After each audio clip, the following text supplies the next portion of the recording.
혹시 여러분들 중에서 왜 저렇게 히브리 단어의 뜻을 풀고 있나 라고 생각하실 수 있을 것 같은데요.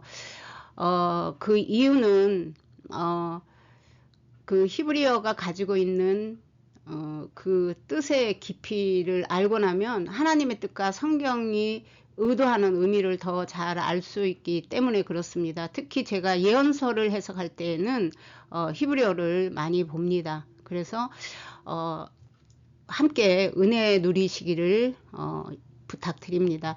자, 여기서 우리가 이번에 두려워하지 말라라는 이야기를 해야 되는 거고, 지난 시간에 6절 여기서 끝났습니다. 그래서 다시 시작합니다. 자, 이 두려워하지 말라라는 단어는 테차투입니다. 그 뜻이 두려워하지 말라인데 어원은 하타트 입니다. 자, 깨트리다, 겁에 질리다, 놀라게 하다, 두렵다. 자, 이거는 이 사전적인 뜻이죠. 그런데 이 단어가 가지고 있는 의미가 있습니다. 자, 이 의미는요, 이 상징적 의미는 하나님의 임재를 상실했을 때 느끼는 이 내면의 붕괴를 뜻하고 있습니다. 그냥 우리가 모든 사람이 놀라는 그 놀람이 아니라 하나님의 자녀라면은 내 안에 그 영의 자리에 하나님이 계시지 않는 거예요.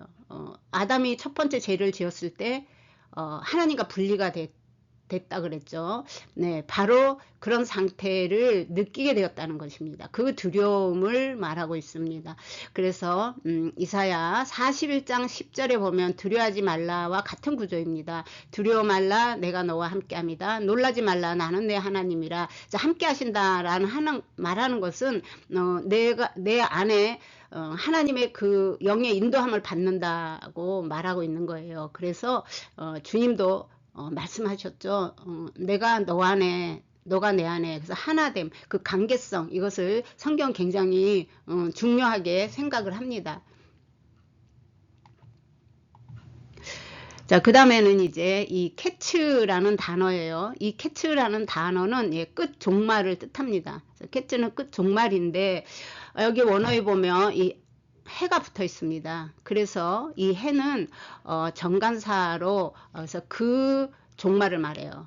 그 종말은 하나님이 정한 시간이겠죠. 그냥 이런 종말이 아니라 예수님이 돌아가실 때부터 이미 종말이 시작되었다. 이런 말 너무나 많이 합니다. 그러나 모든 것을 다 하케츠라고 말하지는 않습니다. 이 상징적인 의미가 예언적 시간표에서 정해진 시점, 하나님의 계획 안에 있는 그 종말을 말하는 거예요. 자, 이런 일이 있어야 하되 끝은 아직 아니니라. 자, 마태복음 24장 6절 말인데요. 전쟁과 민족 간의 갈등이 있어도 그것이 즉각적인 종말은 아니다 라는 거예요. 그 끝에 하나는 하나님께서는 하나님의 백성을 깨우는 마지막 방법입니다. 성도들은 마지막 기회라고 할 수가 있습니다. 그리스도인에게 주는 경고라고 할 수가 있는데 두려움에 빠지지 말고 영적 분별력을 가지며 진리의 말씀으로 시대적인 영성으로 깨어 있어야 되는 것입니다. 7절 민족이 민족을 나라가 나라를 대적하여 일어나겠고 곳곳에 기근과 지진이 있으리니. 자, 처음 사용된 단어가 고유입니다. 민족 또 이방인 여러 나라 족속 등을 뜻하는 단어인데 자, 이 고인은요 하나님을 알지 못하는 민족을 의미하고 있습니다.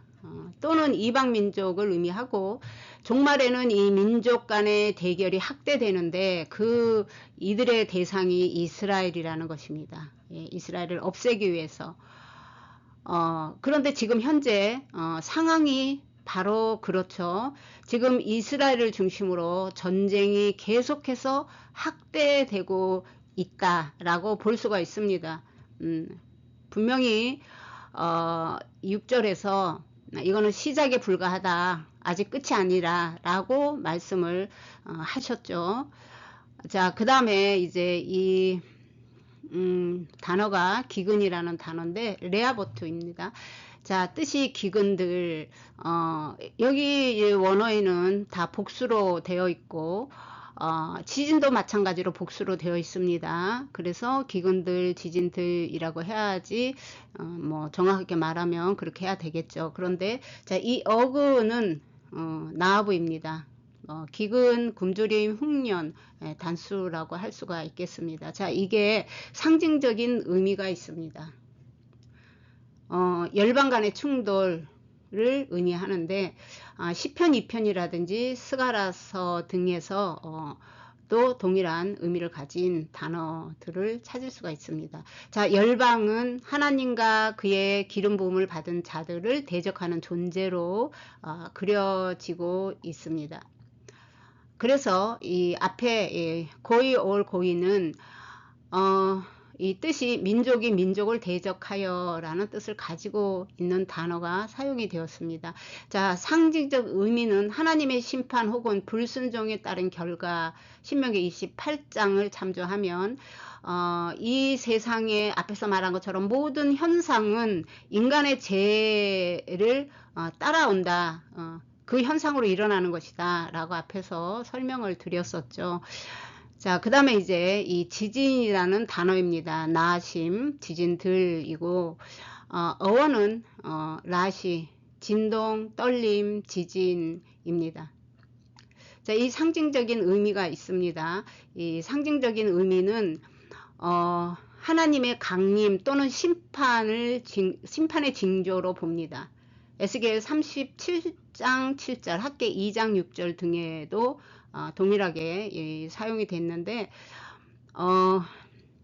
자, 이 그럼으로 인해서 이 환란이 나쁜 것이 아닙니다.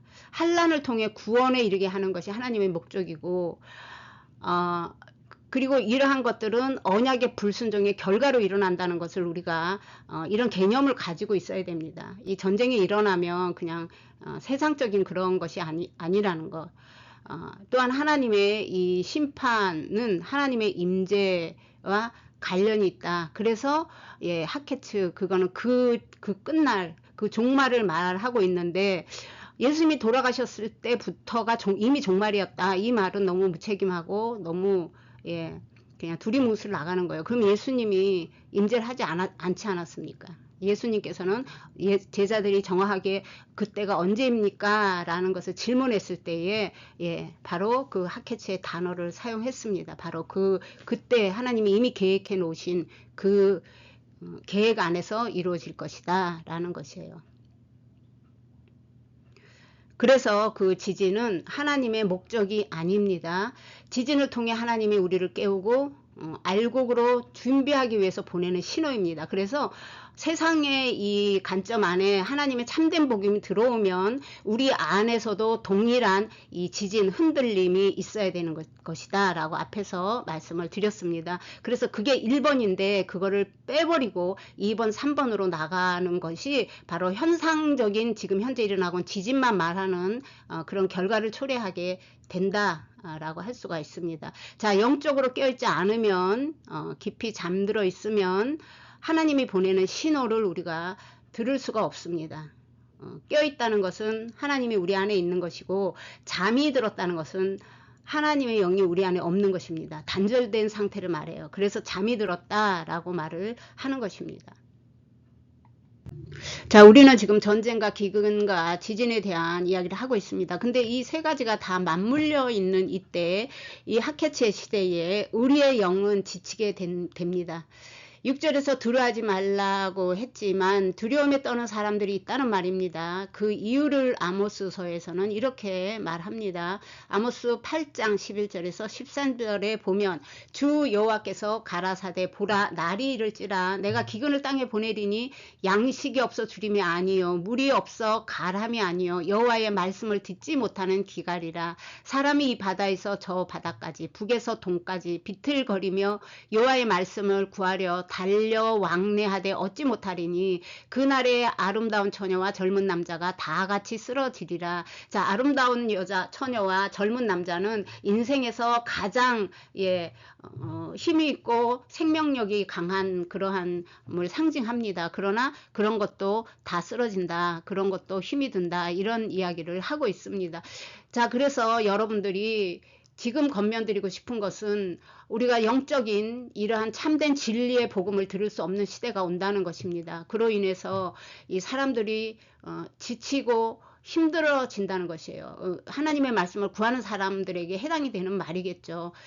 그러니 지금 이 시대에 바른 복음을 한번 여러분들이 보실 필요가 있습니다.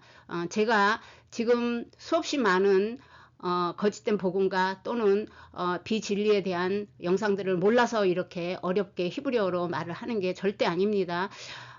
반드시 그 하나님이 원하시는 진리를 이 마지막 때에는 점점 더 구하기가 어려울 것입니다. 그리고 그것은 사람의 죄로 인한 결과이고 그로 인해서 창조 세계가 몸살을 앓게 된다. 그게 노아의 때와 같다.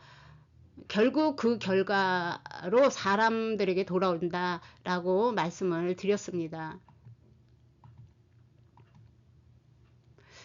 자, 다만 믿는 자에게 진통은 파괴가 아니라 탄생의 신호입니다. 세상 사람을 말하는 게 아닙니다. 성경은 하나님을 믿는 하나님의 백성, 하나님 안으로 들어왔다가도 다시 이탈되지 않게 하기 위해서 계속 성경이 말하고 있는 것입니다. 하나님의 나라가 임하기 전에 세상의 체계가 무너지며 하나님의 백성은 깨어있음으로 구원에 이르게 되는 것입니다. 깨어있다는 것은 하나님을 알고 있는 것입니다. 하나님과의 관계 안에 있는 것입니다. 자, 히브리적 사고에서는 이 시기를 준비의 때로 봅니다. 이때에 우리는 회개, 정결, 깨어있음을 필요로 할 때라고 할 수가 있습니다. 8절입니다. 여러분들이 많이 들었을 헬라어 단어입니다.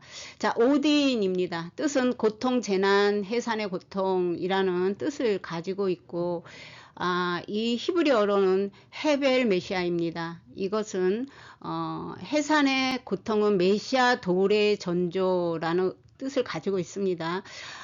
이 오딘은 여자가 아이를 놓을 때 진통이 점점 심해진다.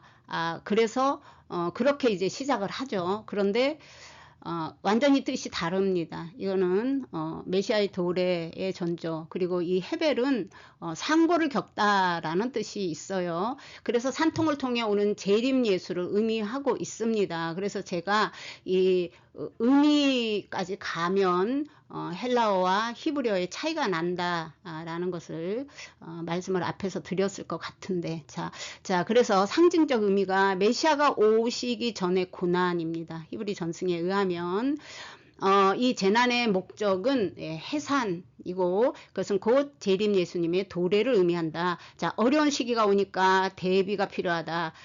준비해라, 이런 것이 아닙니다. 우리가 뭐 이사도 가고 막 이런 것 좀 듣기도 하는데 전혀 그런 거랑 관계가 없습니다. 그러므로 재난을 전하는 것이 성경의 목적이 절대 아니라는 것. 하나님의 백성들은 깨어나게 해서 구원하려는 것이 하나님의 목적이고 그거는 창세기 1장 1절서부터 시작이 된다라고 말씀을 드렸어요. 자, 이 땅에서도 기근과 지진과 기후변화, 전쟁 등의 소식들을 이 사람들에게 주는 그 두려움, 사람들이 지금 말하고 있고 하는, 그리고 느끼고 있는 그 뜻하고는 관계가 없고, 이러한 소식들은 오직 이 소식들의 목적은 성도를 깨어나게 하는 거, 그것이 참된 목적이다라고 하겠습니다. 자, 오늘은 여기까지입니다. 시청해 주셔서 감사합니다. 구독과 좋아요 부탁드립니다.